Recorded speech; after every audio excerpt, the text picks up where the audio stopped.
Welcome, Cleaning Nation. Good to be with you. Today we are doing our typical AMA, Ask Mike Anything.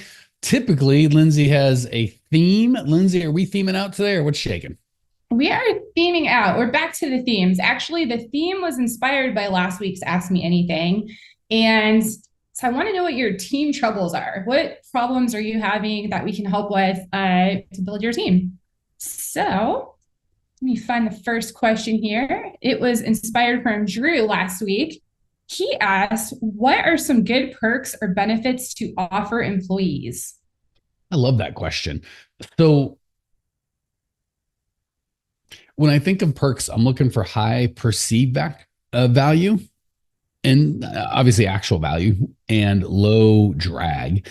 So the most common perk or benefit, and again, always do what's legal in your area, blah, blah, blah. I'm not a lawyer. I don't, so this is more business advice, but obviously whatever's required in your state, province, do those things. So the most common thing people often feel like they want to give is like health insurance. I think it's getting less and less. When I was younger and we were in business, like that was a big thing. And I've had years and years where I offered health insurance to my employees. And that is high perceived value, but low actual value and really high drag, like really a pain in the butt. So it's kind of, I'm giving the example of the bad, types of benefits you don't want to offer and why. That way, when I contrast the benefits you do want to offer, it'll make more sense. So the problem with health insurance is, gosh, 90% of the time, unless you're hiring like a bunch of 70-year-old smoking skydivers, like they're going to be able to get their own insurance cheaper and better. Because, if Lindsay comes on, she's a young, relatively healthy woman to the best of my knowledge, but we got to take her if it's a health insurance plan. So they're like, well, but you could take on someone that's 90 and has a history of cancer and we have to cover that person. So now Lindsay's got to pay for that. Also, just every year they would cut benefits and the price would go up every gosh dang year. So that puts you in the spot of, well, like say you're paying for half or all, it depends on whatever you're paying for. Like, so you can swallow it all and your expenses just go through the roof. You can kind of negotiate and say, hey, we'll pay for some and you pay for some. And then they hate you because they're like, I have to pay more and I'm getting less. Or you put it all on, they really hate you. So it's the value isn't there. Perceived value is good. We all offer health insurance. It's crazy. But again, for cleaners, it should be a part-time job. This isn't what they're looking for. It doesn't even make any sense. And the worst part is it's a part-time job managing it, right? Lindsay gets pregnant and she comes to me and she's like, well, my doctor isn't on the thing or it's the thing. And they build my deal and I'm like, I don't even know if it's legal for me to be talking about your like health situations. And it's a mess. So it's massively high drag, high perceived value, but high drag in terms of cost, in terms of headache, and low actual value. Lindsay probably better off just getting her. It's more of an ego thing, right? So that's probably the perfect example of a benefit we don't want. A benefit we do want is high perceived value, low drag. Some of the examples we would use are just silly stuff like you can give people paid half day or full day off on their birthday. The weekly meetings, monthly parties, quarterly reviews. Believe it or not, if you told employees that was a benefit, I don't know if they'd be like, "Ooh, I'm super excited," but they would love it. Is that it's great for lowering churn in terms of employees, low perceived value, but high actual value and low drag because you can just spend time with your employees.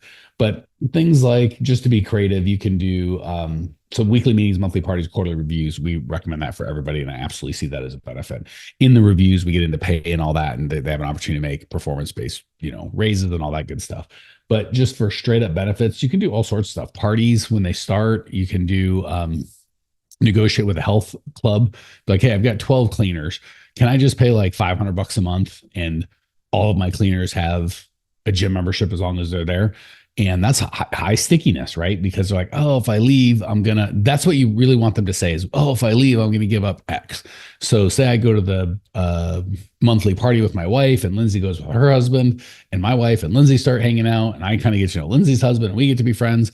And then I'm like, I don't know if I want to stay at this job. And my wife's like, oh no, I love Lindsay. Or, you know what I'm saying? Like there's these other things, really high, again, low drag, high value. Silly things like you could get people Kindles when they start and be like, hey, we'll buy any book that you want to read. If you'll share with any nonfiction book that you want to read, if you'll share at the weekly meeting, a quick summary, we'll pay for it. And once you've been here 90 days, you can keep the Kindle. Just there's lots of silly stuff that you can do, but you're just looking for a way for people to be like, I feel loved, I feel valued, experiences are great, that don't cost a ton and make them feel good. And that they go, oh, I would leave, but I can't, I need this thing. So I'm trying to think if there's anything else. Oh, one other I really, really like, what's it called? Like 401ks or retirement plans. They only cost about $2,000 a year, not a month, $2,000 a year to administrate.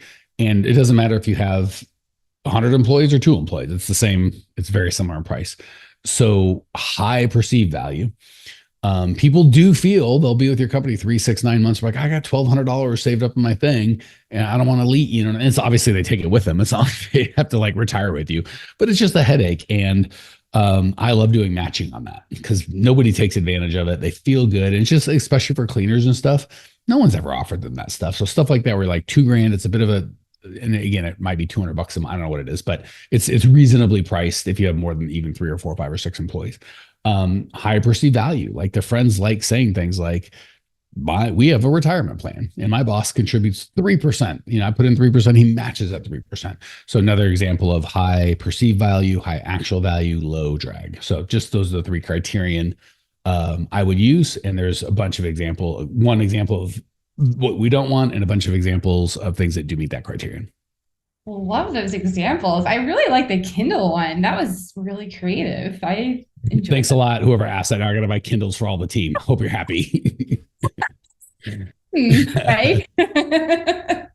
All right. Let's see here. Moving on to the next question. On the Facebook group, PJ from PJ's House Cleaning said their biggest trouble is finding employees that will drive. On their job postings, they're putting that the applicant needs a driver's license, but they keep having people show up that won't drive or won't take the responsibility to drive. Mike, any advice on how to find people that will drive to their jobs? So that's really like many problems in business. What we think is the problem is not the problem. So we think the problem is people don't want to drive. The real problem is the hiring system that you're using is inherently broken. So we get so uptight about the things that don't work, and we don't give any effort to that. Worry about, am I getting the results that I need? So when it comes to a hiring funnel, our standard is you want more qualified employees wanting it, or more, let's just go cleaners, not admin, more qualified cleaners coming in every month than you can handle. That's it. That's the only standard. So, and at a price that you can afford, right? If it costs you $10,000 a month, that might not work, but for a price that you can afford. So most of the time what happens is we have a very manual system. We put out an ad, we get 100 applicants, we call 23 of them before we get overwhelmed, we throw their 60, 70 in the garbage. And of the 23, we might book 8.5 appointments. 4 show up. They all kind of stink, but I need someone and I hire them and then they act weird. And the whole thing sucks, right? So yes, if you have that system, that's the problem. What we coach you to do is have a group interview and invite everybody to that group interview, automate it so you don't have to do a bunch of work, and they just show up or they don't show up. So it's not like you get 6 people to show up to a group interview and like all 6 of them don't drive. That would be shocking. You'll get 6 of them and 2 of them won't drive, or 3 of them. Say, God forbid, it's 4 of them. Great. You just say, oh, we put it in the ad. If you don't have you have to be able to drive. And again, be careful, because I don't know in every state if you can ask if they have a driver, if they have you have to make sure you're only asking the things that you can ask, right? But if it's in the ad that you require X, Y, and Z, and they show up to the group interview, which they probably won't, but if they do, and they don't have X, Y, and Z, you can be like, sorry, we don't have that. You just don't invite them to the next interview. And people get so pissed. Well, I put it in the ad. How can I get them to stop? What do you care if they come or not? If you have a group interview and you're going to be there for 28 minutes and 6 people come and 2 are qualified, or 2 people come that are qualified, who cares? Don't worry about it. Just have a system that works. So we get so focused on all these people that are, it's like, who cares? Do I have a group? Do I have an interview process that's going to onboard more qualified cleaners than I need? If the answer is yes, I don't care if you're like, well, I got 100 applicants, but 60 of them couldn't drive. Okay. Of the 40, how many could you hire? 4. How many do you need? 3. Well, then what are we doing? Why are we worried about we're just grousing and complaining that people showed up to it? Who cares? So get more, because what happens is when you're like, well, I don't get that many applicants. I know, put out a better, you need a core values-based hiring ad that's going to track people based on your values, not on fast growing company with paid training and, needs cleaners that are hard. Well, that same boring crap everyone else puts out. So have a core values based hiring funnel, have it be group interview to start, have it automated. If you're not getting, gosh, typically for the system that we use, you want 40 to 60 applicants for one hire and maybe 3 or 4 or 5 people to show up to a group interview for one hire. So if you only need 2 or 3 people, you only need like 20 or 30, not even like a dozen people to show up to a group interview over a month. And that means you might only need like, 100 applicants or something. It's not that big a deal. So it's almost never, we complain at what we think is a problem. No one wants to drive, or I'm not worried. The fact is no one wants to drive is not the truth. The truth is some percentage of the people that come won't drive. Like, okay, the only question I want to ask is, of the people that came, are there enough of them that work? Same thing when people are like, I need to move into a new city. I'm tapped out in my market. I'm like, all right, what city are you in? Like, Lindsay's in New Jersey. It's like, all right, there's, I don't know, her little trading area, 200,000, people. So that's 50,000 households. And you're like, well, I only want the best 10% of the households. Okay, that's 5,000 households. How many customers do you have? Like 61. It's like, okay, I don't think, the problem is we're renting out of households. The same thing with employees. Nobody wants to drive. It's like, is that the truth? How many people are looking for a job in your area right now? 10,000, 50,000? What percentage of them don't drive? Say it's half, which is insane. Okay, so you're down to 5,000 potential. How many cleaners you need? 4. Like, all right, what are we doing, man? Like, it's not that there aren't people that want to drive. All right, I feel like I've ranted at this poor guy enough. Any questions or anything to add, Lindsay? No, I keep having that phrase in my mind, data, not drama. Like, look at how the actual numbers break down, and the problem you think is in your mind is probably not really there. Yeah, our emotions scream, it's a massive problem that people that don't have driver's license are. It's like we're focused on the wrong thing, baby. Mike Campion here. Do you ever listen to the podcast and go, this is great information, I just wish I could actually get it implemented, and I wish I could get some help? Well, we do that. If you would like either myself or my team's help actually coming up with a plan that's specialized to you and your business, because with these podcasts, obviously we have to be very general and we can only go 20 minutes at a time. If you'd like to jump on a call with myself or my team, go to growmycleaningcompany.com/talk. We'll jump on a call. There's no charge, and we'll help you get some absolute clarity around exactly what to do next and how to do it. The reason we don't charge for these calls is the plan that we come up with, people want help implementing that. If that's the case, we're happy to talk about it. And if it's not, that's okay too. We're happy to just help you come up with a plan. So if you want to translate the information you're learning here into an actual plan that can change your life, give us a ring, growmycleaningcompany.com/talk. Love to either myself or have one of our coaches walk you through and actually personalize the content you get here to where you're at with your business. Talk soon. I'm going to go over to chat.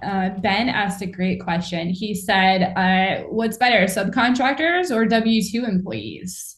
It's a great question. Great question. So I can't say what's better, but there's definitely strengths and weaknesses to each. So for most people, you can call them 1099s. They're really W-2. And to be fair, our fine government, I'll speak for Canada and the United States, which is probably where 90% of our clients are. They give guidelines, but they're not real definitive. Like, do you control their time? You're like, well, kind of. Like, I control Lindsay's like all of her time, some of her time. Like, we give her guidelines. Like, there's just like, okay, do you provide them equipment? Do you provide them training? Do you, I'm trying to think of other, are you paying a corporation, or are you like an LLC? Are you paying them just, there's a bunch of guidelines. And at the end of the day, some bureaucrat's going to come in and be like, nope, this guy's a cleaner, or nope, he's a 1099. So if you 1099 them, a bureaucrat's never going to come in and be like, or if you W-2 them, a bureaucrat's never going to come in and be like, or for Canadians, if you call them employees, bureaucrats never going to come in and be like, these weren't employees, they were a subcontractor, right? But they will do the reverse and go, these were never subcontractors, these are employees. And then you got to deal with like, is there back taxes, is there penalties, is there fee? Like, that could be a devastating, earth-shattering problem. So that's the big risk with calling people 1099. There is no like, but they are. It's like, says you, and hopefully says your employment attorney. But what's the dude from the IRS going to say, or the labor board? Like that, he's the one that, or she's the one, or whoever shows up is the one that gets the vote. So it's not like, and also even if you're trying to comply, it's like, well, can you, like in California, you can't give them training. Are you really willing to hire people that you can't train? You can't give them supplies. Like, how do you know if they're going to do a good job? So there's a lot of risk associated. I shouldn't say risk, but there's just a lot of nuance and whatever. The other big issue is for me personally, like Lindsay, I don't ask her to take her body and go into the world and use it to do anything, right? Like she does this. Like there's not a lot of like, the computer could blow up in her face, I guess, and cause some sort of injury. God forbid. But she's a contractor. I'm okay with her not having workers' compensation insurance. I'm not asking her to do anything that has posed any danger. But if I said to her on a daily basis, go into people's homes with equipment, load and unload a car, drive in traffic, well, that's a different kettle of fish. She could get hurt. Like it's unlikely, but it's not crazy, right? So I want her to have workers' compensation insurance and all the other or WC insurance for Canadians, but they have to provide their own. I know, but if Lindsay's a cleaner contracting, making $15 an hour, give or take, do you think she's really up to date on her workers' compensation insurance, or is it likely she just doesn't have any? She doesn't have any. So if she gets hurt, she is going to get hooked up with some lawyer and sue me and the homeowner or the business owner and everybody that I've ever talked to. So and aside from the suing, it's like, I feel bad. Like I asked her to go out and do something that I wouldn't say is inherently dangerous, but had a risk. And then she's trying to do this job and she got hurt. Now, who's going to pay the doctor? It's just a bad scene. So, and I don't know, if your workers' comp will cover contractors or not. So if they would cover contractors, I'd feel better about it. If they don't, I'm like, well, I want a W-2 employees. If you're, this is for cleaners. If it's an administrator, it's a little different, but a physical person performing work with their body, I would want them to be 100% covered with workers' compensation. And then finally, it's just what your savvy customers want, right? You're trying to get the nicer homeowners that are $1 million homes or, whatever. They're not going to be like, hey, I can save you $82 if we don't have any insurance and we're just contractors. I don't know, man. I think I'd rather just have employees. So we coach W-2. You can do 1099, but the only reason you would is it's going to save you some money. But again, the client's paying for everything. So certainly on the commercial side, they're going to be like, oh no, we need workers goddamn compensation insurance. They're not going to tolerate that. So the quote unquote money you save, the right clients would rather pay more and get employees. And so you're not really saving money. So again, you can go either way, but there's just a lot of risk with the 1099 that it doesn't show up with the W-2. All right. So that being said, Ben wants to know, so what would be better in terms of scaling your business? Oh, I would definitely do W-2 because it's the more risky, if you get 3 employees, you're doing, $8,000 a month or 12 grand when it's some little tiny thing. And you get, I don't say the likelihood that you're going to get busted or you're going to get audited is low. You scale a big business, the likelihood you're going to get audited is very high. And now you've built this whole $1 million, multi-million-dollar thing. And you've just got this big gaping liability. So the bigger you get, the more likely I would be to take W-2s. Or if you do 1099, I would have it systematized. I want a labor lawyer on staff. And again, if you're residential, God forbid you go up selling against me, because I'm going to be like, yeah, we have employees that we train and that are legal and that we know that they're legal and they're covered by workers' comp. So if someone gets hurt in your thing or says something happened in your house, the insurance is just going to come. We've got liability insurance. They're going to handle everything. Don't you worry about it. The guy with the 1099, they're going to sue you. And maybe you were doing it illegally. Did you do a good homeowner's like, no, I'll just pay the $480 a month and be cool, as opposed to the $390 a month where I can, and again, I'm not saying no one will do that, but the clients that you want are just going to want the right thing. And on the commercial side of it, it is going to be hard to scale with contractors generally. Unless you're using big contractors, oh no, I've got someone I contract 20 employees through and he makes sure that company is a real company. They make sure it's okay, well then he's going to take a bunch of the margin. There's nothing left over. So again, I'm not saying there's no cases 1099 works. It's just, you got to be really good. If I was coaching, if I had a client that was hell bent on doing it, I could walk them through it, but I'm just that's not how I would set mine up. I would set mine up for W-2, and the bigger I got, the more likely I would want W-2, not contractors. Got it. That was an excellent question. All right. Coming in hot from the chat. And by the way, if you are digging this, you can join the Facebook group for free and get in live when we do these Wednesday at, I think, 5:00 Eastern, 2:00 Pacific. Or you can email support@growmycleaningcompany.com, and Lindsay, if she'd like your answer, she'll put you on. Or she likes your question, she'll put you on, and I'll give you an answer that you may or may not like. No guarantees. I was like, cool. Yeah. If I like your answer, I'll put it on. Yeah, totally let's do this. You put it in, we'll do a Jeopardy thing. You put in the answer and I'll do the questions. I'll work a little easier. All right. Awesome. We got room for one more and we'll try to keep it short here. It's from Raina over email. She said the biggest trouble is with a couple of her girls. She puts up with them because they're A+ cleaners, but they don't do other stuff like respond to emails, attend meetings, do maintenance on their cleaning supplies. Should she just let go of her A+ cleaners just because they aren't doing the other parts of their jobs? Who's that? You said Raina? Yeah, Raina. I like Raina. That's good. That's a great question, Raina.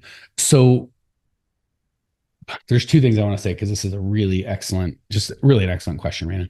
So A+ cleaner, as you described them, sounds like a C, maybe a C- player, teammate. So cleaners and job title, like whatever you call the person, you know what I'm saying? So let's just be clear. Yeah, I love that you made the distinction between like Lindsay is an A+ human being. So we call it core values match, right? I don't have to be like, do your job good and care about our employees. And when you say to do something, you're going to do something, please do it. Like, we don't have those conversations because she's like, yeah, I know, I'm a goddamn professional. And she happens to be very good at the skill set that's required for the job. So it's kind of that core values match and skill set match. And if she was as good as she is at her skill set, which is really good, but a pain in my neck and constantly asking questions or not doing stuff and dropping the ball, even though she might be having a skill set, she's still a C player. So I'm hearing basically a skill set C player. Crazy thing is, no offense, we can train anyone to clean. It's not rocket science, right? So I'm going to rephrase the question as how I see it, which is I've got these C players. Should I let them go? And just like the earlier question, I'm going to say the problem isn't if we should let them go or not. The problem is we don't have a good hiring funnel.